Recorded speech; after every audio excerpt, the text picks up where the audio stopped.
Hi, everyone. This is a beautiful moment. We have with us Dr. James Doty. He is a neurosurgeon and the author of Mind Magic, and his books are fabulous. He's here to talk about his work and also his journey in med school and the art of manifestation. Please welcome Dr. Doty. It's wonderful to be with you, and thank you so much for having me. I appreciate it. Thank you so much for being here. And let's just jump right in. I know that you have written two brilliant books, and I read your first book, Into the Magic Shop. And while I was reading as a physician, I was like, oh my God, I have been using these techniques, but I didn't know what they were called. And I'm finally like, it's someone giving that validation to some of your experiences. And, you overcame a lot of trauma, you overcame a lot of stress in order to reach your goals. Can you tell us a little bit more about that? How was the journey and how did you manage to do that? Sure. Well, as you know, I grew up in a challenging environment. My father was an alcoholic. My mother had had a stroke when I was a child, was partially paralyzed, had a seizure disorder, and unfortunately became chronically depressed, attempted suicide multiple times. We were on public assistance. We had actually been evicted from different residences. And of course, this is not the ideal environment for one to quote unquote succeed by societal standards. And there is something called adverse childhood experiences, Right. where things such as poverty, drug and alcohol abuse, mental illness in the family, um, actually, when you add them up, it gives you a score. And the Right. higher the score, the less likely you are to succeed in society. But also, there's an increased likelihood of you actually having mental illness or drug and alcohol abuse issues. So, unfortunately, these types of situations are very, very difficult to overcome. I was fortunate in that one day I rode my bicycle as fast and as far away as I could from my home because there was an argument going on. And I ended up at a strip mall where there was a magic shop. And I'd always had an interest in magic. So, of course, I was intrigued and I went in, and there was a woman at the counter. And the woman was probably about 55 years old. But the thing that was striking about her was that she had a personality that was magnetic and radiant. And it turned out she was the owner's mother, and she knew absolutely nothing about magic. He was running an errand, and she just happened to be there. But the thing about her was that she made you feel comfortable and safe. And that's because she did not dismiss me or was not dismissive. She treated me with respect. The questions I asked, she answered without any type of condescension. And Right. she made me feel psychologically safe. Right. Because a child from my background, it's essentially you live in constant trauma and you Right. don't appreciate that that activates your sympathetic nervous system, chronically, the flight, fight, or fear response. So your muscles are tight. You're always looking around because you may have to escape or leave. Right. And by the nature of her personality, she made me feel calm. So we engaged in a conversation. And after about 15 or 20 minutes, and again, to preface this, this was before terms like neuroplasticity or mindfulness were in common use in society. So after that, she asked me if I would consider meeting with her every day, and she was going to be in town for the next 6 weeks because she felt she had something she could teach me that could really help me.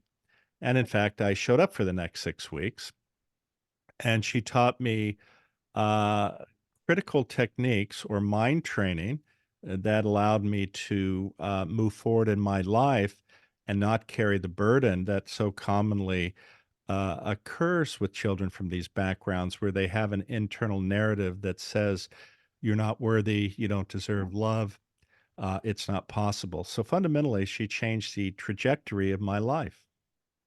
Right. Thank you for stating that. And I know I've worked with, as a physician, and I did my cognitive behavior therapy certification. And during that, I learned a lot about PTSD, trauma. And, as a primary care physician, I do come across a lot of these cases. And I work with victims of survivors of domestic abuse and violence. And they do exhibit a lot of these symptoms. And sometimes it's really hard to get out of that, the mindset, and like you said, that trauma, and because it kind of becomes your story. And in order to change the narrative, you really need to work on your inside. And I was reading your book, and that made me think, like, wow, this technique, one of the techniques that you've mentioned about breathing and then visualizing, it really helps a lot of people. And I've spoken about that also. Can you tell us a little bit more about that? Well, what she taught me during my time with her in the magic shop is she taught me what it would now be considered a very traditional mindfulness practice, one Right. of which, and which is very helpful to people or for people who've had these traumatic backgrounds, is first she taught me a technique to relax my muscles, which is commonly called a body survey. Mhm. And so, with intention, I specifically thought of relaxing all my muscles from my toes to the top of my head. And while at first I really was quite suspicious and didn't really think this would do anything, Right. it actually had a significant impact. And Mhm. then once I did that, she taught me a breathing technique and also focusing on a candle. And what that did is it further shifted me from engagement of my sympathetic nervous system, the flight, fight, or fear response, into engagement of my parasympathetic nervous system, which actually, when that is done, allows all of your cognitive brain networks to function Right. at their best and also your physiology to function at its best, because that's the mode we evolved to spend almost all of our time in, except for a few rare instances in ancient times where there was a predator or some threat to us, and then that would Right. activate our sympathetic nervous system for a brief period. And if we survived, we immediately shifted back into engagement of our parasympathetic nervous system or our rest and digest system. So that had a profound effect. So one was the breathing exercise, which she call what she call that relaxing the body, and the other Right. was taming the mind or the breathing exercise. And then the next was called opening the heart. And in Right. some ways, that's related in the sense that what a lot of people don't appreciate is that many of us have a constant dialogue going on in our heads, and we Mhm. believe it. And that's the sad aspect of this. And what people don't appreciate, though, is that is a holdover from our evolution, which is called negativity bias. So negative things or threat sticks with us. And unfortunately, that overlaps with narratives that say, I'm not good enough or I'm not worthy. Mhm. And I thought that those statements were truth.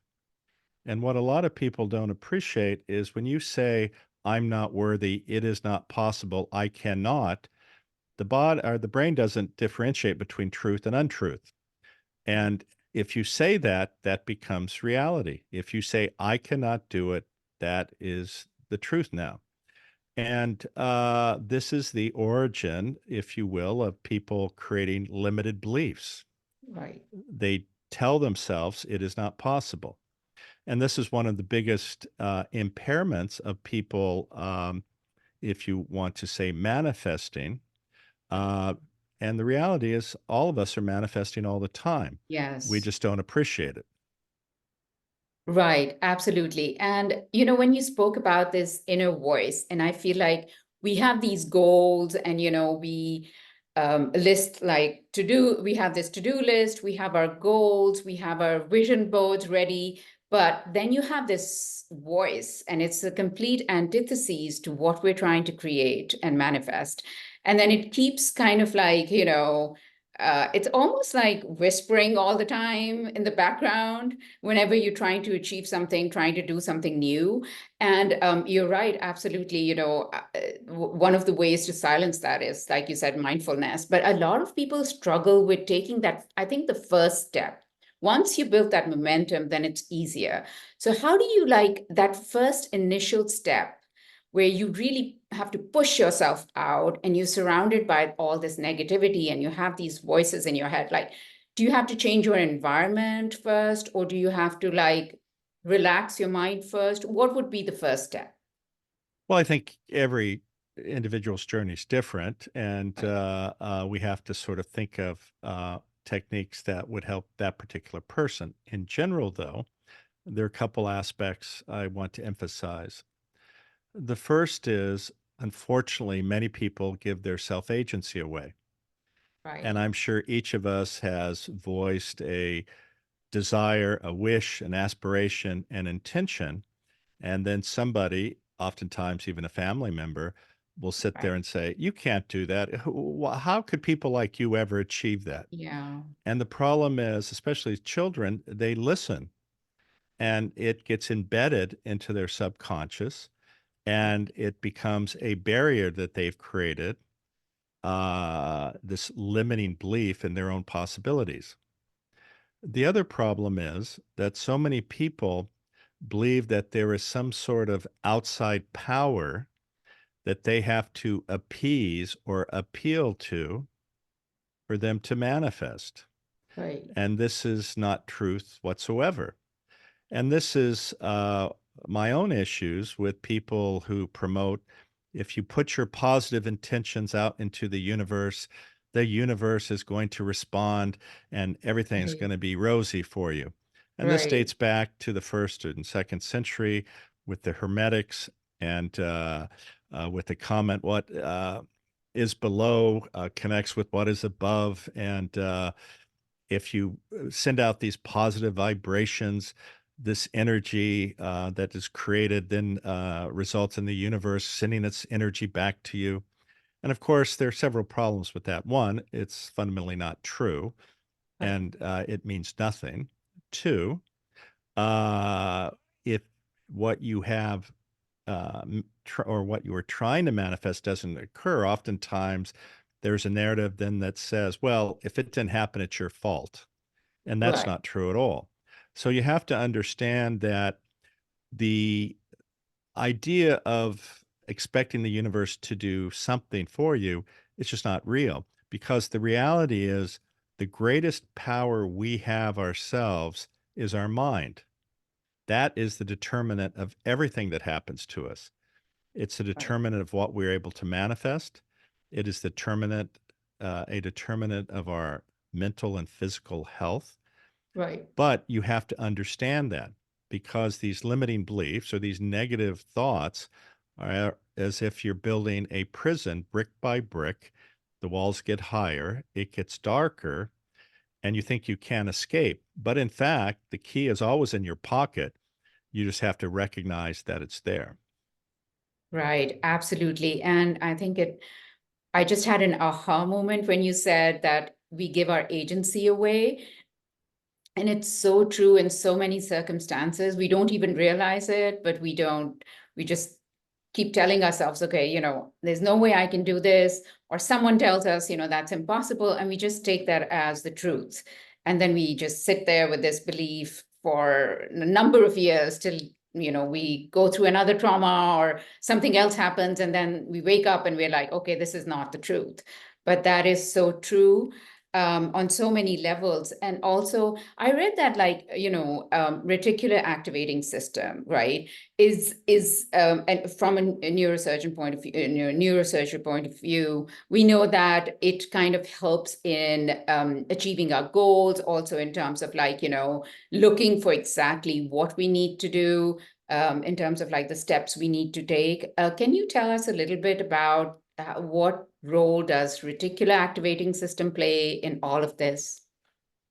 Well, certainly, this is area in our brain is in our brainstem, and it's associated with arousal. It's associated with the sleep-wake cycle. It's Right, associated with our consciousness, and it can have a huge impact in many of the areas that we're talking about. right. And you feel that it has an impact on the manifestation as well? Well, of course, and I speak in the book about these cognitive brain networks. But Right, before we go into that, let me just make a few other comments to give a little bit of clarity before we move right, in that direction. And the first is that all of us are manifesting all the time. right, And what I mean by that is that, like any activity, to become an expert requires practice right. and requires learning habits. And Mm-hmm. you don't run a marathon the day you decide, I want to run a marathon. Right, You run a marathon through practice and repetition and intention. And right, that's a critical component here. But prior to that, and I mentioned this idea of limiting beliefs or giving our self agency away. Unfortunately, what so many people have happen to them is that they have baggage from their childhoods. right. And during these critical development periods, this baggage sticks to you and you create habits around the baggage that you carry.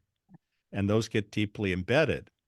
Right, And unless you examine that, and you can call it metacognition, if you will, right. unless you are able to see yourself and what's going on, then you can't change it. As an example, it's as if you're a goldfish swimming in a bowl of dirty water. If that's your environment, you don't appreciate that you're in dirty water. But what Right. happens to so many people is every decision they make, every relationship they have, Mhm. the job they take, the decisions they make, all relate to the baggage that they carry.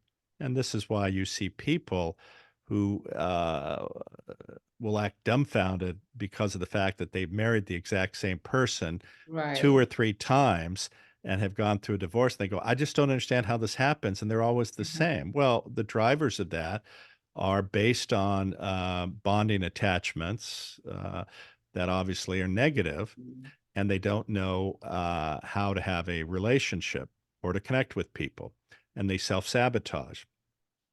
Um, so that's one of the first keys is to have an understanding of what you're already manifesting, however inefficiently you try to manifest. And the other is, even though I'm very critical of books like The Secret and Okay. others, which are, to me, in my mind, promote a selfish perspective of what it means to manifest and is detrimental to people, the fundamental principles of manifesting, which are embedding your desires, your intentions into your subconscious, and Right. then having those manifest is real. And it requires repetition and intention and actually doing something what we call value tagging Mhm. on a conscious level to enter into your subconscious. So all of those are true. It's just how you understand what are the techniques to increase the greatest likelihood of you manifesting your intention. Right. Absolutely. So you mentioned value tagging. Can you talk a little bit more about that? How does that play into the whole Sure. scheme of things? Well, all of us, as I mentioned, are manifesting. Most of us do it very inefficiently. Right. And one of the ways to actually embed your intention into your subconscious is through this process of value tagging. And this actually then relates to the activation of your reticular activating system and its connection to the default mode network and other brain networks, such as the salience network, the attention network, and the central executive control network.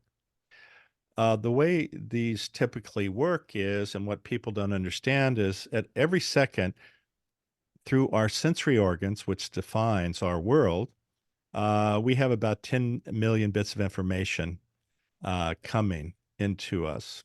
Yet 10 on a million. Wow. yes, but and 99.9% go to maintaining our homeostasis, That is uh, maintaining body temperature, heart rate, etc. But we, on a conscious level, are only able to process 50 to 100 bits of information a second. right. And if you consciously embed your intention through repetition and intention, then Mhm. that gets tagged as being important, Right. important in the context of where you direct your intention. So Right. through the default mode network, which is associated with daydreaming or mind wandering, that's where these intentions initially are represented. It's self-referential, Right. and it's associated with, if you will, defining your intention or creating or picturing how you wish to be. Mhm. And once that intention is identified as being salient or important, then your subconscious acts like a bloodhound to actually identify situations, opportunities that then may lead you to actually manifesting. And Mhm. that's because it then directs the attention network to focus your attention in a laser-like fashion on that particular thing you're wishing to manifest. And then it allows, once it's identified that or those situations or opportunities, the executive control network, which is associated with prior experience, memory, discernment, then is activated to essentially go out and respond to what the subconscious has identified as salient, which will allow your intention to manifest. And to give you a couple examples, I'm sure you've been at parties that are very noisy. Right. And yet, if somebody calls your name or states your name, they're not even saying it any louder than the rest of the noise, you turn to it. Nobody else turns to it. Well, why is that? Because your identity is deeply embedded in your Mhm. subconscious, and your subconscious is on during all waking hours. So Okay. it is attuned to your identity, and that's why you turn to it. Right. And another example is, as a physician, I may tell a patient a particular diagnosis, and Right. they'll sit there and they'll say, "That's amazing, doctor. That must be really rare because I've never heard of it before." Mhm. Yet, 6 or 8 weeks later, I'll meet with them and they'll say, "That's the most amazing thing, doctor. I've run into 5 people with the exact same Right. thing." Well, why is that? Because in this case, because of their fear or anxiety, they Mhm. embedded this into their subconscious, and now Mhm. their subconscious is attuned to anyone saying, acting, or whatever that might relate to that diagnosis, and they turn to it. And another example is a few months ago, I was at a coffee shop that was very noisy, and there's a somewhat esoteric project that I'm working on. Yet, above the din of the coffee shop, I heard a couple of words that are related to that topic. And I got up and introduced myself to these two people across the room. And turned out we're working on the same thing. And now we're partnering on that. And what it did is the subconscious identified things in the environment that we would not have been initially attuned to. Right. And then we respond to them. And that's really how it works. But you have to understand there are limitations. Mhm. And also, you have to understand that oftentimes what you think you want isn't what you need. Mhm. And you can also get those things, and you have to be careful. So I think that's another important aspect.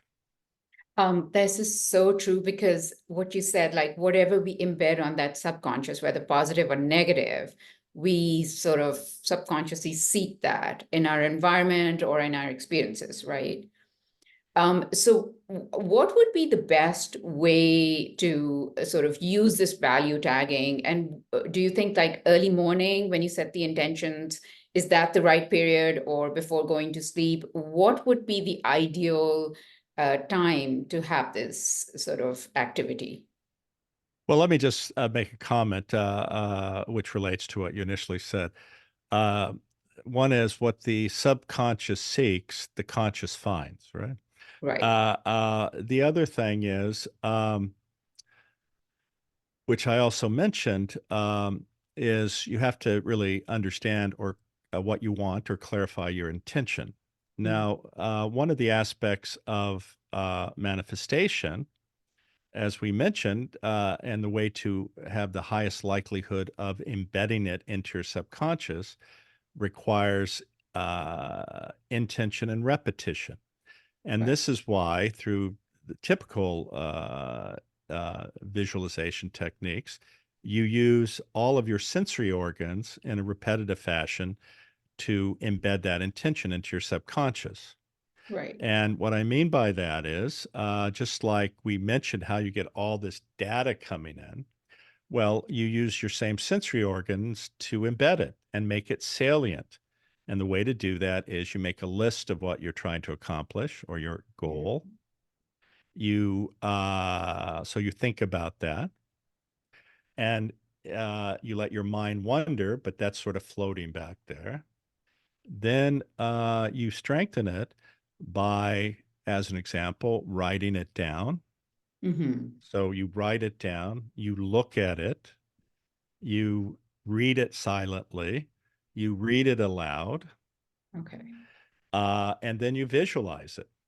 And each time you do that, you are laying down neural pathways.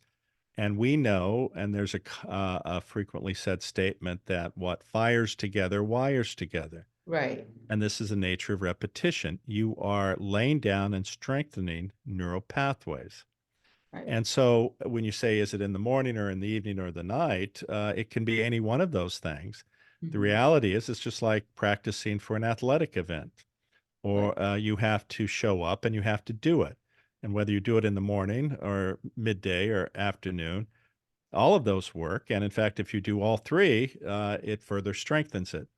And so many of these things are basically what works best for you. I mean, there's some people who are night people, there's some people who are day people or right, morning people. So on some level, you have to figure it out for yourself. But there are fundamental principles that when you utilize those, it maximizes your ability to manifest. Now, that's not to say that everything you wish to manifest will occur, right, nor is it a statement that it will work on your timeline or right. exactly how you see it happening, because there are a variety of other variables. But the techniques that I outline, and I give a 6-step program in the book, Right. will allow you to maximize the possibility, but it is not in any way meant to be a guarantee uh, at all.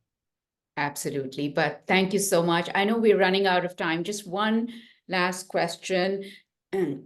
Excuse me. And this is really important. And it relates to, how people encounter these issues of systemic racism or things that are sort of beyond one's circle of influence, or you can say beyond their capacity to create the life that they want. Do you have any suggestions in that particular case? Like, how does one overcome that? Or if there is another way to work around that? Well, that's an excellent point, and it's of course addressed in the book. But there are situations that are very hard to overcome, if not impossible to overcome, and all the manifesting in the world is not going to necessarily change that. But there is an interesting concept called dispositional optimism. Right, And I first read about it in relationship to a Vietnam prisoner of war. right, And in that context, he had no understanding or when he would be released from prison, if at Right. all he would even be released from prison. But what he did was remain dispositionally optimistic. Right. Because if you don't give up on your dream, you don't become hopeless, then there's always that possibility. Right. And so if you maintain this attitude in the face of what may seem like absolutely horrendous or hopeless situations, there still remains the possibility that you will get what you wish for. And although it may be low, that type of attitude, though, does other things. It creates optimism through hope. It results in your physiology functioning at its best Right. versus going through rumination Yeah. and creating the narrative or the self talk that says this will not happen, which results in you giving up. Right. And so when you are in that mental state, your physiology is working its best, your both brain and peripheral physiology. You have a lightness of being because you believe in possibilities. You are not stuck in sort of the prison of your mind. Right. And even if it doesn't work out, the very nature of carrying yourself that way actually changes your life in the best possible way. And this also relates to this idea of not necessarily being attached to outcomes, but Mhm. you have this incredible view that there is still always a possibility that it will occur. Yes, thank you. That reminds me of Viktor Frankl's book, Man's Search for Meaning. And that is so true that I mean, he absolutely didn't think that he could ever make it through, but then he kept going at it and he stayed optimistic and he finally did get out of that. So you're absolutely right about that. And thank you for pointing this out. I am so happy and glad that you're here. Thank you for your conversation. I really appreciate that you took time out for this. And your new book, as I mentioned before, Mind Magic, is out now, and I'm sure that people would really enjoy it. I enjoyed reading it, and I hope to have another conversation with you soon. Thank you so much. Well, I hope so, and I look forward to it. And if there's anything I could do to help the audience, or if there are any questions, they can always reach out to me. I'm sure you'll probably put some show notes out that have Right. ways to get a hold of me and things. And again, I appreciate all your listeners. And remember, all of us are suffering in some way. None of us have perfect lives. All of us struggle. All of us are frail, fragile human beings. And what connects us and allows us to live in this world is this hope and optimism that that the world will in fact be a better place, and that there are positive possibilities for each and every one of us. Absolutely. Thank you for that message. And once again, Dr. Doty, we really appreciate that you're here. And thank you for being with us today. Thank you, and you take care. And I look forward to us speaking again. Thank you. Bye.